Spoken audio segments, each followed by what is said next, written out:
पिछले 4 दिन से दिल्ली और बेंगलोर में क्या हो रहा था, मैं आपको उसकी कुछ बड़ी बड़ी घटनाएं मैं बताने को तैयार हूं। जब 15 तारीख को सवेरे काउंटिंग शुरू हुई तो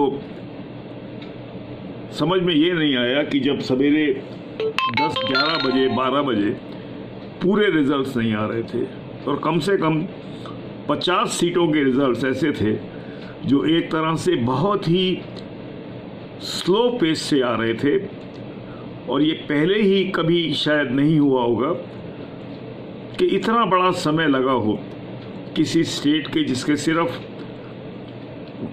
224 MLAs हों और जिसमें कोई ज़्यादा लंबे कैंडिडेट नहीं थे। ट्रायंगुलर कॉन्टेस्ट ही था मोस्टली सीट्स के ऊपर, लेकिन हो ये रहा था कि मुकाबले बड़े क्लोज थे। बीजेपी कांग्रेस को टक्कर दे रही थी, कांग्रेस बीजेपी को टक्कर दे रही थी और कई जगहों पे दोनों जगह JDS कुमारस्वामी की वो टक्कर दे रही थी। धीरे धीरे मैं आपको सीक्वेंस बताता हूं। जब दिल्ली से मिसेस सोनिया गांधी का फोन गया बेंगलोर में अपने लीडर्स के पास कि क्या हो रहा है, तो किसी भी लीडर्स ने, चाहे सीधा कांग्रेस के लीडर्स हो, चाहे वो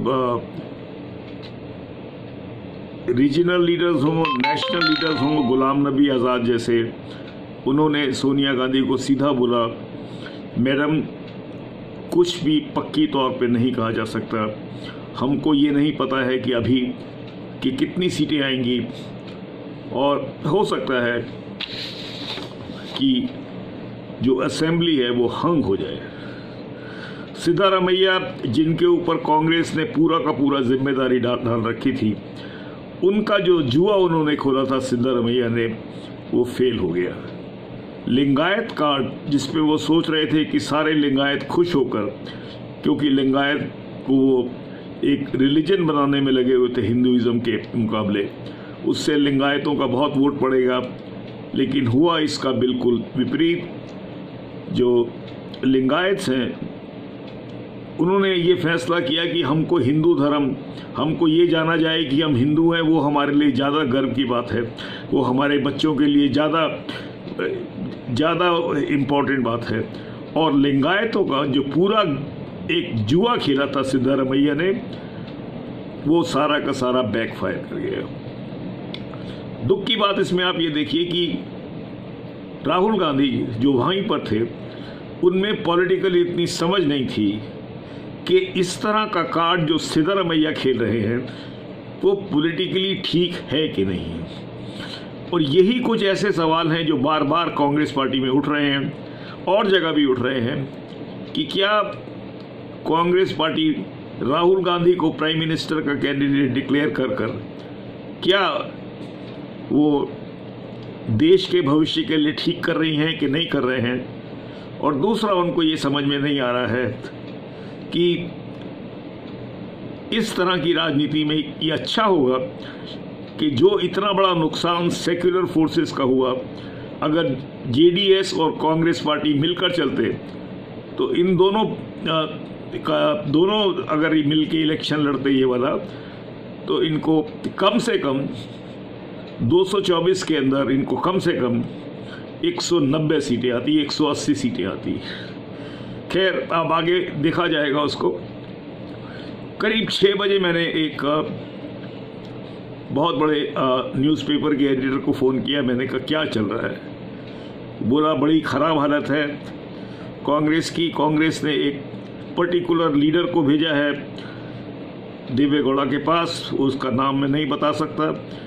उस लीडर ने कहा कि आप जिसको मर्जी चीफ मिनिस्टर बनाइए, जिसको भी, चाहे कुमारस्वामी हो चाहे कोई भी हो, मैं आपको ये सोनिया गांधी की तरफ से बताने आया हूं कि कांग्रेस पार्टी उस व्यक्ति को चीफ मिनिस्टर के लिए सपोर्ट करेगी। दूसरी बात मुझे बताई गई कि कुमारस्वामी सिंगापुर के लिए चले गए हैं और मैंने कहा क्यों चले गए हैं? तो कहने लगे ऑफिशियली ये उनका ये स्टैंड है कि कुमारस्वामी की तबीयत ठीक नहीं है। लेकिन मुझको बताया गया कि कुमारस्वामी और कांग्रेस की बात सिंगापुर में शुरू हो गई ताकि बीजेपी को इस बारे में कोई ज़्यादा भनक ना लग सके। ये क्लियर हो गया था क्योंकि मैंने खुद विंसेंट जॉर्ज से बात किया टेलीफोन के ऊपर और मैंने पूछा क्या हो रहा है, तो उसने कहा आपको पता है क्या हो रहा है। और उस सिचुएशन के अंदर अब सबसे बड़ी समस्या ये उठी कि आज की तारीख में बीजेपी की सबसे ज़्यादा सीटें आ चुकी थी, मतलब तीनों के मुकाबले में, और दूसरा अनाप शनाप पैसा बीजेपी के पास था। और जैसे कि हर स्टेट के अंदर बीजेपी करती है, खरीदती है एमएलएस को, करोड़ों रुपए में खरीदती है। और आपको मैं एक पहली बात बता रहा हूँ, जो पहली बार मैं बता रहा हूँ, मैं उसके कैरेक्टर्स का नाम नहीं दूंगा।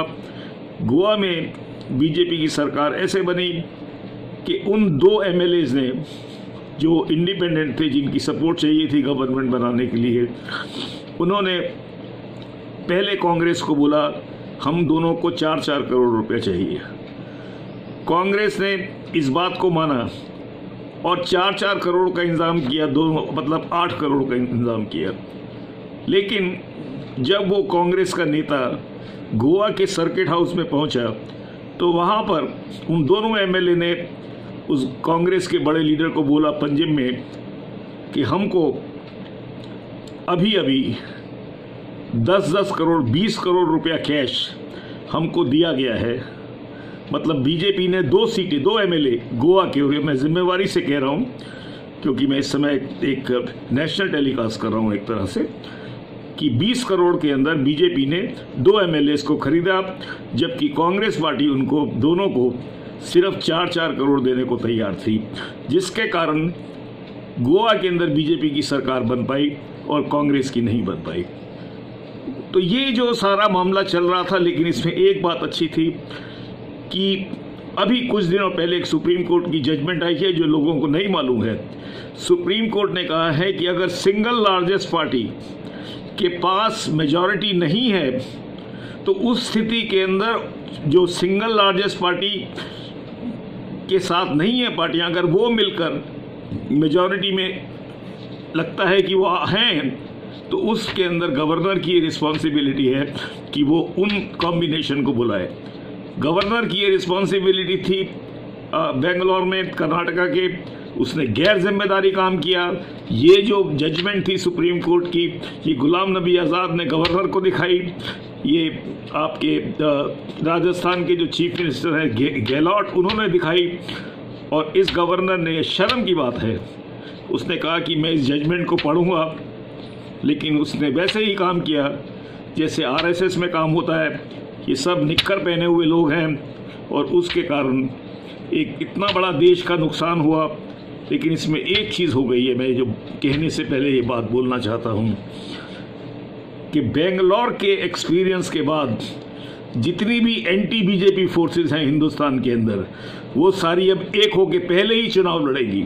अगला चुनाव दिसंबर में राजस्थान में है।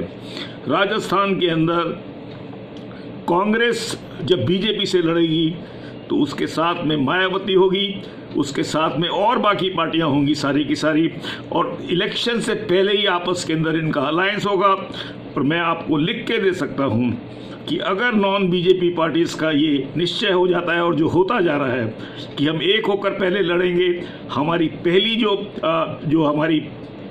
पहली हमारी प्रायोरिटी है वो बीजेपी को हराना है, तो हो सकता है कर्नाटका के एपिसोड का एक बहुत बड़ा फायदा ये हुआ है कि एंटी बीजेपी फोर्सेस सारी स्टेट्स के अंदर 2019 के आखिरी चुनाव तक एक होकर सीट शेयरिंग के बेसिस पे जितना भी हो सकता है इलेक्शन लड़ें। और उस हालात के अंदर अमित शाह और नरेंद्र मोदी का सफाया निश्चित है।